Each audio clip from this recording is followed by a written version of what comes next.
কাল থেকে শুরু হচ্ছে বাঙালি সনাতন ধর্মাবলম্বীদের সবচেয়ে বড় ধর্মীয় উৎসব দুর্গাপূজা। দেশজুড়ে বিভিন্ন স্থানে প্রতিমা ও মণ্ডপ নির্মাণে চলছে শেষ মুহূর্তের ব্যস্ততা। জোরদার করা হয়েছে নিরাপত্তা ব্যবস্থা। আমাদের প্রতিনিধিদের পাঠানো তথ্য এবং ছবিতে দেখুন ডেস্ক রিপোর্ট।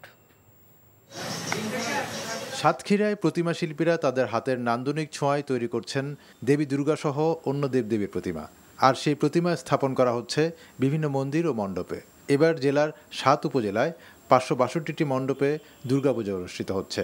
দেশের বিদ্যমান পরিস্থিতিতে নিরাপত্তা নিয়ে কিছুটা শঙ্কা থাকলেও শান্তি ও সৌহার্দ্যপূর্ণ পরিবেশে দুর্গোৎসব আয়োজনের ব্যাপক প্রস্তুতি চলছে সাতক্ষীরায়। অনেকগুলো প্রতিমা হয়েছে, তারপরে পরিবেশ নিরাপত্তা সব দিক দিয়ে পরিবেশটা খুবই সুন্দর। যতটুকু পাচ্ছি চেষ্টা করছি যত সুন্দরভাবে করা যায়। বৃষ্টির কারণে কিছু এলাকায় জলবদ্ধতা, বিশেষ করে তালা উপজেলায় কয়েকটি পূজা হয়তো ভক্তবৃন্দ করতে পারবে কিনা আমাদের সন্দেহ হচ্ছে।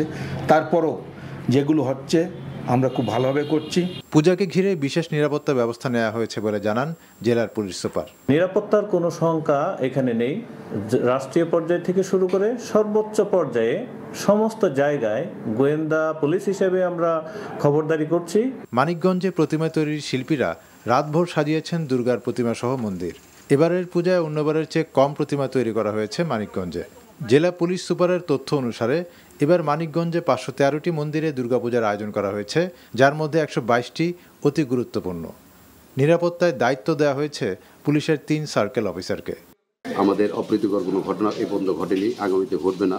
আমাদের উৎসবমুখর পরিবেশে আমরা অনুষ্ঠানটি করতে যাচ্ছি।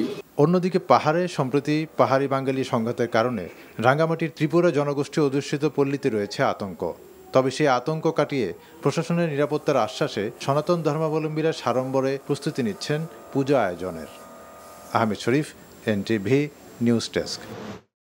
টাকা চুরির জন্য যদি আমার গলায় জুতার মালা পরাইতে হয়, তাহলে আমার শালীর সাথে প্রতারণা করার জন্য তোর ফাঁসি হবে। দুলা ভাই, আপনার তো ঘর জামাই বইলা একটা পরিচয় আছে, আমার তো তাও নাই।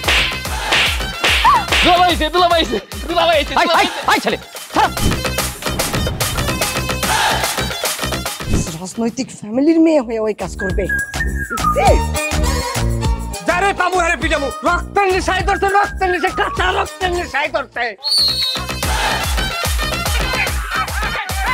তোমার এই পলিটিক্স আমার বাম পকেটে থাকে। পাঁচুদের বউরে ঝামেলা পাকাই। এই বেটাই, আমি তখন বিয়ে করিনি। দুইটার আমি গুলি করে মারু। মাসুদরা কোনোদিন ভালো হয় না। আপনার পোশাক এসে দেখে কিন্তু আপনার তালুকদার বংশের লোক মনে হয় না আব্বা। আপনার মনে হয় যে আপনি ফকির বংশের লোক।